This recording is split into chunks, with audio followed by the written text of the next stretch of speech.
Reason number 26 to use these spindle covers. Poor little Yarbo mower recently encountered a wire which literally destroyed one of the discs, knocked it off completely, and really kind of did a number on the second disc. So those little spindle covers are really awesome because absolutely no damage at all to the spindles, not even a scratch. So I decided I need to replace them all. Fortunately, I know some people, we engineers, and I managed to very quickly get a new set of spindle covers, which I'm going to install, and a new set of blades, which I'm going to install. Spindle covers sit on very easily, fit perfectly into the existing spots. They come with a handy dandy set of screws. So I'm going to replace all the hardware while I'm at it as well. All stainless steel screws, very nice. Each one of these gets 4 screws. 2, 3, and 4. Very easy. Let's screw these guys in. We don't want to do it too tight because I don't want to break anything. And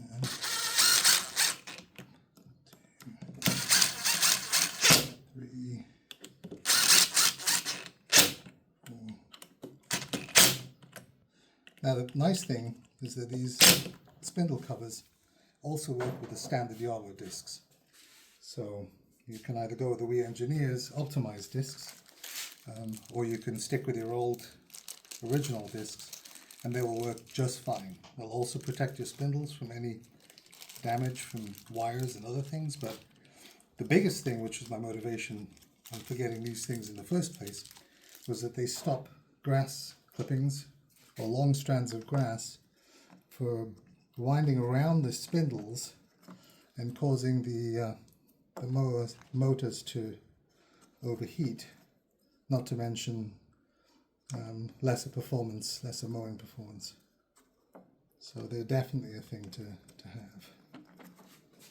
They're actually one of the hottest days of the year. It feels like 107, so.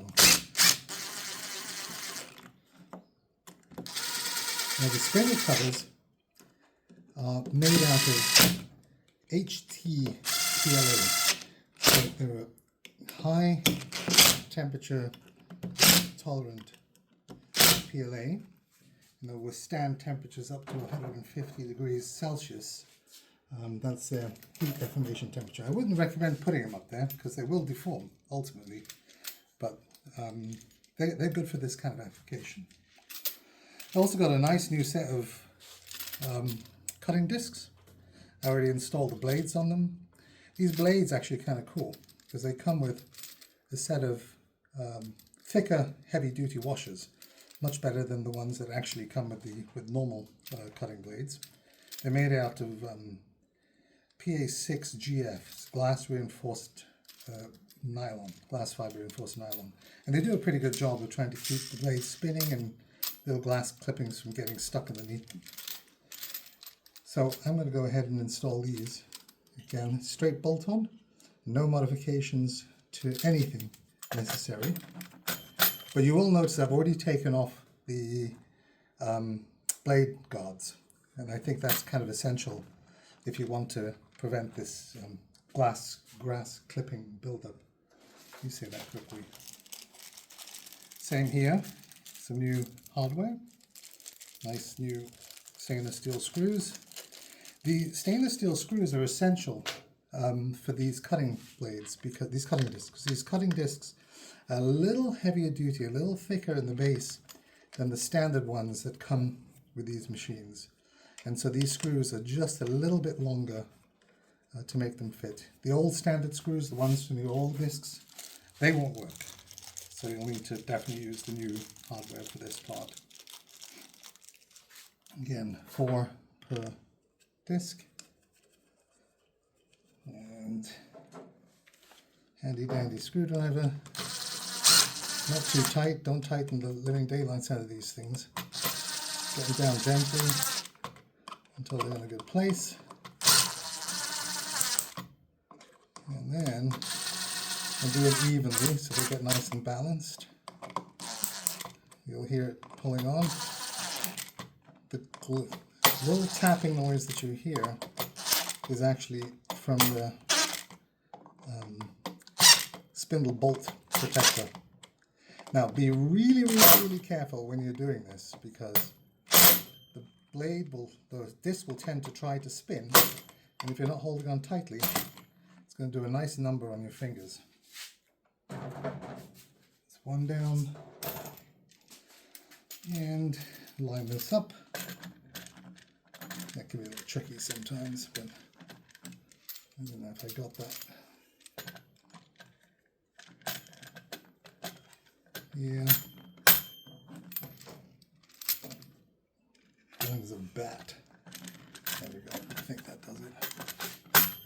Yep. That's it.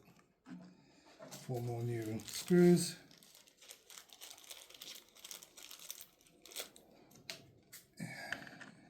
Very easy.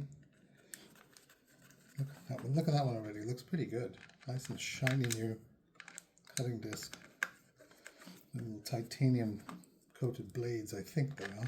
Not 100% sure, but they're good blades. They last a long time. In my episode with the encounter with the wire, the blades themselves were undamaged.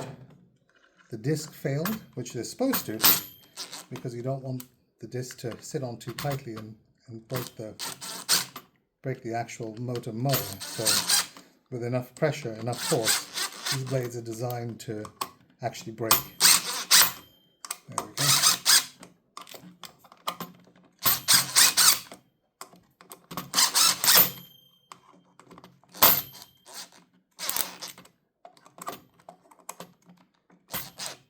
One little trick when you're putting these on, it's really handy to have these vents, because the vents will allow you to hold on to the blade and the disc and not get cut with a spin. And there you have it, they're installed. Look at that. These little vents in here are also designed to actually help create a draft underneath the blade to stop the grass buildup again from wrapping around the spindle and doing other things that it probably shouldn't do. Anyway, that's it. That's how you get the new spindle covers and cutting blades installed.